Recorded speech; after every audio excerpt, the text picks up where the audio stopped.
So this is the first recording of Gemara Tamid. We will be marking my shver, Rabbi Mordechai Berger, the shliach in the city of Ottawa for decades, as well as an activist really throughout the world, in Australia and California and Montreal and Cleveland and New York, etc., etc. The one consistent theme in his life was the impact that he made wherever he went, the impact particularly on individuals, where he literally changed people's lives. So in memory of my shver, of my father-in-law, and in memory of his marking his 10th yahrzeit on September 11th, which we will be doing in the city of Ottawa. Our aim is over this week to conclude the Tractate of Tamid. We have approximately 10 different people who will be each teaching an amud or an amud and a half, one page or a page and a half of Gemara. And I am starting from the beginning. I'm giving the first recording that will go up Sunday evening. And every evening after that, there will be a recording up until we conclude the Gemara, which we will conclude together at the event on September 11th. So this is l'schus and of the neshama and to the memory of Harav Mardechai Yosef Shimon ben Yirachmiel Mנחem. So the Gemara Masechta Tamid Daf Chafei Amid Beis B'Shleishim Mekaymis HaKohanim Shemrim B'Veis HaMikdash. There were three places where the Kohanim, the priests, were responsible to guard the Beis HaMikdash. So there's a mitzvah in the Torah that we're going to discuss later in the Gemara for the Kohanim and the Leviim to keep watch of the Beis HaMikdash, and this was more a sign of respect than anything else towards the Beis HaMikdash. The Kohanim had three locations that they guarded. The rest of the locations were guarded by the Leviim. Where were these three locations? So one was Beis Haftinas, one was called Beis Haftinas, the other one was called Beis HaNitzutz, and the other one was called Beis HaMoikid. So the Gemara is going to discuss these three places, but very quickly, looking in Rashi, Beis Haftinas was a place where they stored the items that were used for the keteras, for the smelling senses that were offered on the Mizbeach as a sacrifice. Beis HaNitzutz was where there was a fire that was constantly lit there, that was used for various functions in the Beis HaMikdash. And Beis HaMoiked was a fire as well, but this was mostly to warm up the Kohanim and those serving in the Beis HaMikdash. So, Beveis Haftinas uVeveis HaNitzutz hoyu aliyos. In the Beis Haftinas, in the first two locations, there was a second floor. There were two floors. Haroivim shaimrim sham. Now, ordinarily, to serve in the Beis HaMikdash and watching, guarding the Beis HaMikdash also required that you have to be at least of a certain age, certainly above bar mitzvah.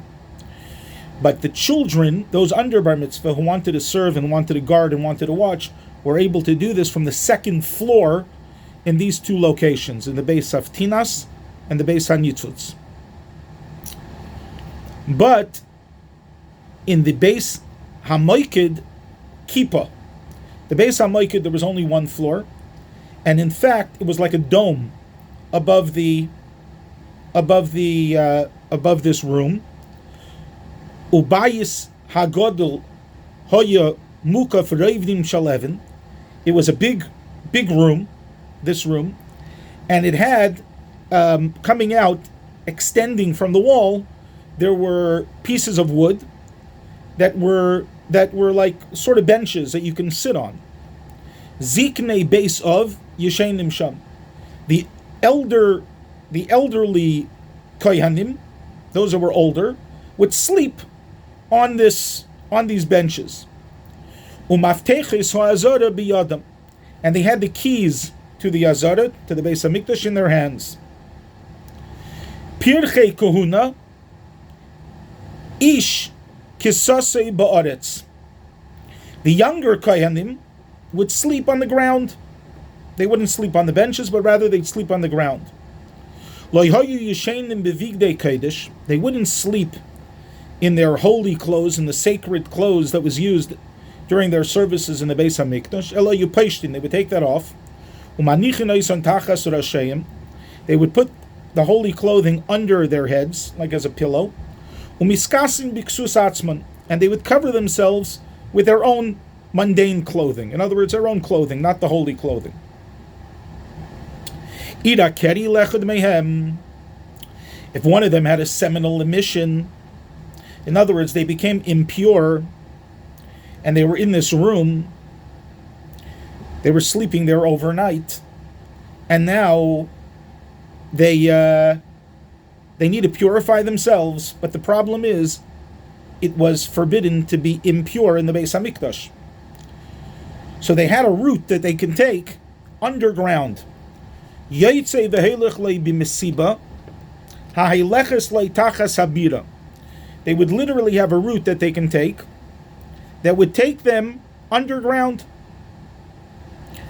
And v'neides delkin mikanu mikan, the pathway underground had candles that were lit from either side and to light up the way. And it would lead anshu magia leveis hatfila. It would lead directly to the purification bath, to the mikveh, where they can purify themselves. Umidura haisa sham. There too, there was a fire to warm them. Ubeis hakisei shel kavod. There was a bathroom there that they can use if they needed the bathroom. And the bathroom was considered to be a kavodic bathroom, a respectful bathroom. Zeho yukvayde. What made it respectful? That there was a door and a lock. In other words, matzu no'ul, if you found the door locked, yadeya she'eshem adam, so you knew that there was someone in there. Pasuach b'yadu she'en shem adam. If it was open, if it was unlocked, then you knew that nobody was there. And so this was what made it a respectful bathroom. There was privacy. Yorad v'tovel. Then he would go down and he would purify himself in this mikveh. Allah v'nistapig. Then he would come up and dry himself off. V'nischamim kineged hamedura. And he would dry himself and warm himself up next to the fire, like a fireplace. Then he would go back to his Kohanic brothers, to his brother priests, and he would spend the rest of the evening there until in the morning the gates were opened. And then then he would leave. Now the reason why he would leave and he wouldn't stay around, some of the other Kohanim, many of the other Kohanim, most of the other Kohanim would stay around to perform some of the different functions that they were responsible to perform, but because he was impure, although he had gone to mikveh, he still had to wait until the evening until he was completely pure, and therefore he would leave. If there was someone who wished to clean the ashes of the Mizbeach, which was done in the morning prior to the sacrifices being offered in the morning, Mashkim, he would wake up super early. The Toivel, and he too would go to the mikveh, because you couldn't perform a function in the Beis Hamikdash without first immersing yourself in a ritual bath in a mikveh. And so he would go to the mikveh. And he had to make sure to be completed before the Mimuna came. The Mimuna was the person who was responsible for determining who would perform the different functions in the temple that day, which of the Kohanim, and he would do it in the way of a lottery. So he would determine who did what through a lottery. So he had to make sure to be back from mikveh before he came, so the guy knew to put him in the lottery, the Memuna knew to put him in the lottery to determine whether he could actually perform this function of cleaning the Mizbeach.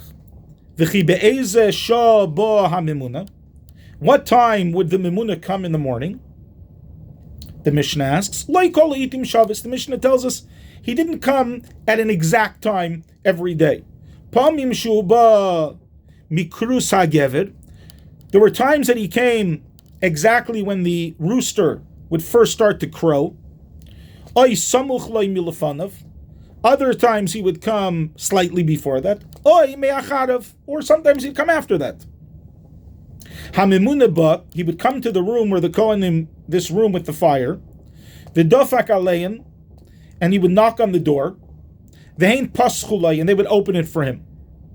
Amar lehen, and then he would say, Misha Toval, whoever went to mikveh, whoever purified themselves, Yave v'yafi sefise, should come with me, and we will place them in the lottery.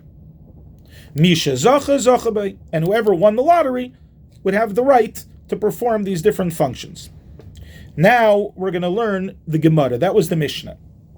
The Gemara asks, Minohani mili. Where do we know this? The Gemara is going back now to the beginning of the Mishnah, where we just said that there were 3 locations in the Beis HaMikdash that the Kohanim would guard.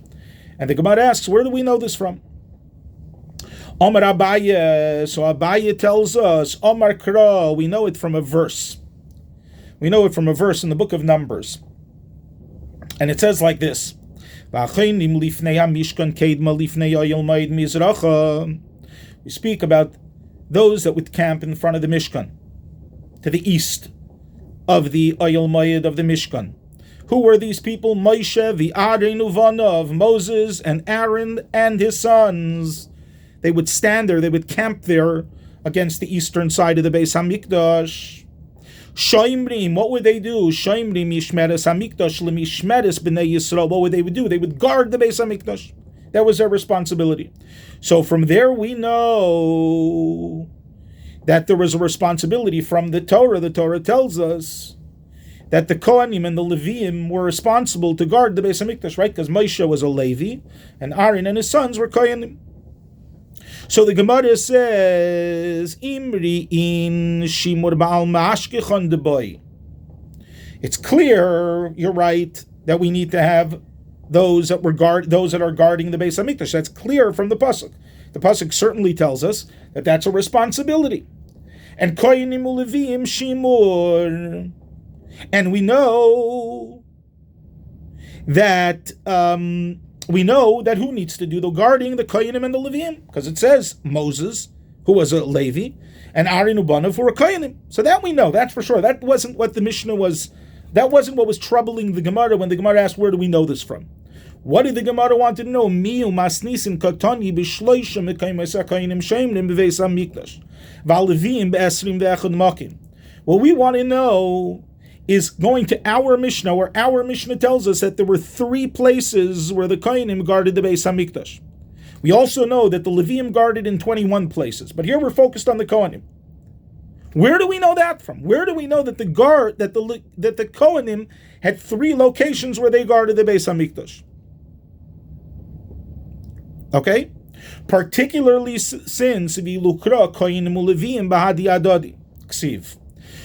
Particularly because if you go back to that verse that tells us about Aaron and his children, that Moses, Aaron and his children watching the Beis HaMikdash, guarding the Beis HaMikdash, they place it together. They write Moshe v'Aaron uvanav, Moses, Aaron and his sons. In other words, it seems like the Kohanim and the Leviim, the priests and the Levites, were all watching together. And yet the Mishnah tells us that there were 3 specific places that only the Kohanim had a responsibility to guard. Where do we know that from? In fact, the pasuk once again seems to indicate that there wasn't a specific location just for the Kohanim, but rather the Kohanim and the Leviim had a responsibility to generally guard the Mikdash. Where do we know that there were 3 locations that were specifically for the Kohanim? Yeah. So Imri Hachi Kamar. So now the Gemara is going to answer, well, this is why, if you look at the pasuk closely, you analyze it closely, you'll see from the pasuk itself that there were 3 locations that were specifically guarded by the Kohanim. What does the pasuk say? The pasuk, the Gemara, the Talmud splits this verse into 2. The first part says that camping in front of the Mishkan on the east side was Moses. So we had it going together before. Moshe, Aaron, Uvanav. Moses, Aaron, son. No. Comma. Moses was responsible. In other words, Moses, the father of the Levium, was responsible for watching his part of the Beis HaMikdash. Then the second part of the pasuk, V'hadar Aaron Uvanav Shemrei Mishmeres HaMikdash. Then the second part says that Aaron and his sons were responsible for guarding the Beis HaMikdash, a separate thing. Now, Aaron bechad mokim. Aaron was one person. Uvanav b'shnei mekaymis. His children, his sons, were two. In other words, the pasuk is saying that Aaron, the father of the Kohanim, and his two sons, who were Kohanim, each had a specific location that they had to guard. In other words, there were 3 locations that had to be guarded by the Kohanim. And these 3 locations are the locations that until today, with the Beis HaMikdash, right? There were 3 locations that the Kohanim guarded because Aaron guarded one place, and his sons, his 2 sons, guarded the other 2 places. And Moses, where it says about Moses guarding, there's a comma between that part. The first part of the pasuk tells us Moses had a responsibility to guard. In other words, that's speaking for the Levium. And then the second part says Aaron Uvanav Shemrei Mishmeres. So Aaron and his sons guarded, and that was Aaron and his sons again were 2 sons, 1 father Aaron, 3 locations, and these were the 3 locations that were guarded by the Kohen.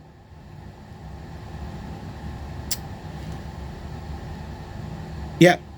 Mimai. So he says, how do you know to read it that way? It would seem to be more, it would seem to be a simpler read to read it as one long verse telling us that Moses, Aaron, and his sons both had a responsibility, or all had a responsibility to watch the Beis HaMikdash. Why would the Mishnah assume that we're splitting here the Levium and the Kohanim, and that telling us that the Kohanim have 3 spaces? So the Gemara answer is very simple. If you look at the pasuk, and I'm going to read again the original verse says, I'm going to the original verse, the first part of the verse uses the term v'achaynim, they camped, which is a way of saying they guarded. They camped against the Mishkan to guard the Mishkan. Then the second part of the verse says, V'arin uvanav shoimrim. It says Aaron and his sons watched, guarded. It says again guarded.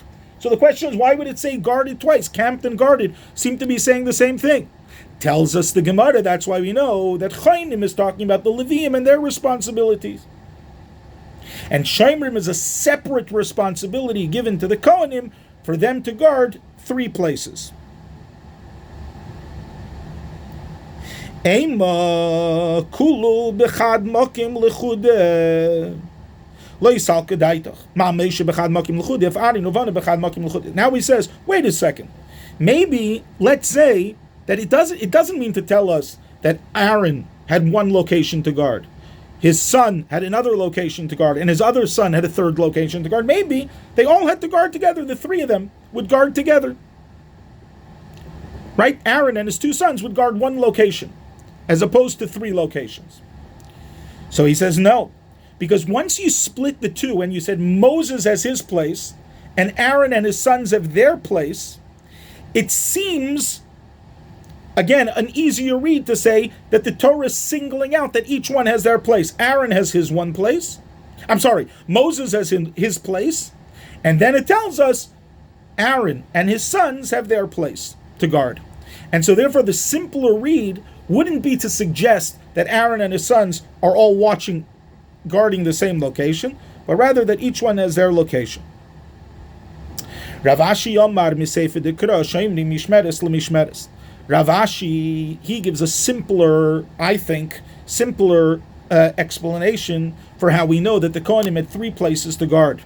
Because at the end of the verse, when it speaks about guarding, again the word Shaimrim, which is the root word Shamar, which means to guard or to watch, it says that word 3 times in the pasuk. It says, V'arin uvanav, shoimrim, they guard, mishmeres, what is guarded, lim mishmeres, for a guarding. So since it uses the word 3 times, it teaches us that the Kohanim had 3 locations that they had to guard. Again, it's a big schus for me to teach this. I want to extend my appreciation for all the others who have agreed to share an amud. We just did a daf, a full blot of Gemara, a short blot, but still we did a full blot, and others will be doing that or more over the next few days, and so that we can conclude the entire tractate. I encourage anyone who's watched this to encourage their friends to watch this. So here in the city of Ottawa and beyond, we conclude the entire tractate of Tamid in memory and in honor of Harav Mordechai Yosef Shimon ben Rabbi Yirxamiael Menachem, whose neshama should have an aliyah to the highest of heights and should continue to pour down blessings to his family, to his friends, to his colleagues, to everyone that he knew, and particularly to those who had an enormous impact from him, directly from him, or from the work that he started Chabad in Ottawa and in all the other locations that we had the schus, that the communities there had the schus to have him function as a rabbi and the community leader. Thank you so much.